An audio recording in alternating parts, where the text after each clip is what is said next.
اب آئیے اگلا کوشچن ہے آق.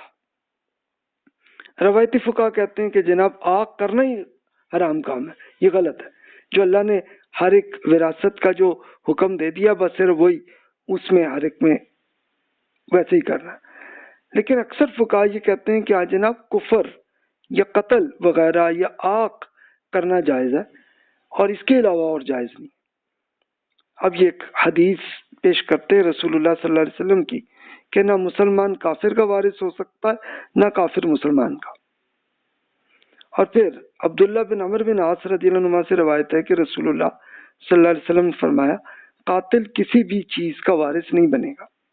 یعنی یہ مثال کے طور پر ایسا کیس ہو سکتا ہے نا کہ جیسے ایک بیٹے نے اپنے باپ کو قتل کر دیا یا اپنی ماں کو قتل کر دیا، ایسا بھی کبھی کیس ہوئے ہوں گے نا. تو بھی جس نے قتل کیا ہے اس کو پھر اس میں سے کوئی حصہ نہیں ملنا، یعنی اس پہ تو پھر وہ خود جو قاتل ہے اس پہ اپنی سزا ہو جائے گی.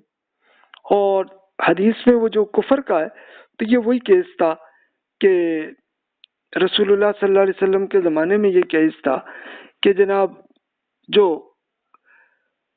باپ فوت ہوا تو وہ ایمان نہیں لایا اور وہ کفر ہی میں رہا، بھی ٹھیک ہے آپ اس میں تو کوئی آپ کو وراثت نہیں ملنی. اور وہ یہی عرب کا قانون تھا. اسی طرح اولاد میں سے کوئی اگر ایسا بن گیا اور وہ دین چھوڑ کے چلا گیا تو پھر ٹھیک ہے اس کو نہیں ملے گا، تو وہ حق ہو گیا. اچھا دور جدید کے جو اسکالر وہ اس میں کہتے ہیں کہ جناب وراثت کی وجہ قرآن مجید میں وہی فائدہ ہے جو ابھی اب سورۃ النساء کی جو 11 آیت ہے کہ جناب آباؤکم وابناؤکم لا تدرون ایہم اقرب لکم نفعا فریدۃ من اللہ ان اللہ کان علیما حکیما، کہ یہی ریزن ہے کہ آپ نہیں جانتے کہ آپ کے ماں باپ اولاد میں سے کون بلحاظ فائدے آپ سے قریب تر ہے. یہ حصے اسی بنا پہ اللہ تعالیٰ نے طے کر دی ہیں. اس لیے اللہ علم و حکمت والا ہے کہ جناب یہ صرف فائدے کی بیسس پہ ہی اللہ تعالیٰ نے فارمولا بتا دیا.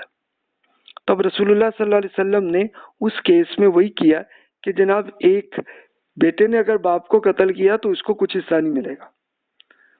تو وہی وہ پھر دور جدید کے اسکالرز وہ یہی کہتے ہیں جناب کسی اور کیس میں بھی ہو سکتا ہے کہ جیسے والد کو قتل کیا، اگر قتل نہیں کیا تو لیکن ساری عمر باپ کو ذلیل ہی کرتا رہا، نفرت ہی کرتا رہا، تو اس کو بھی حق ہو سکتا کر سکتے ہیں.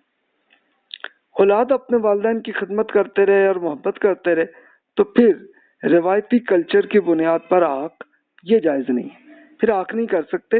آق کی یہی سینیریو ہے کہ جناب آپ کی اولاد میں سے کوئی ایک بیٹا یا ایک بیٹی آپ کو ساری عمر ہی ذلیل کرتے رہے، مصیبت ہی کرتے رہے.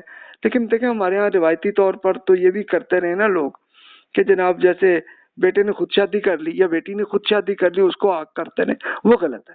وہ نہیں کہ اللہ تعالیٰ نے جو سارے آپ کے بچوں کے لیے پورا جو حکم دیا وہ وہی چلے گا.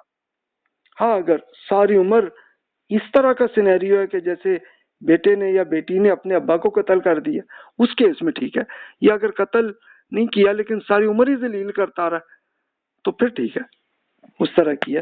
اور اگر لیکن ایسا سینیریو ہے تو پھر یہ بھی ہوتا ہے نا کہ پھر اگر کنفرم نہیں ہے، کنفیوژن ہے کہ ایک بیٹا کہہ رہا ہے جناب یہ میرا بھائی جو ہے نا یہ اس طرح سے ابا جی کو ذلیل کرتا رہا اور یہ معاملہ ہے، تو اس کا فیصلہ پھر عدالت ہی کرے گی.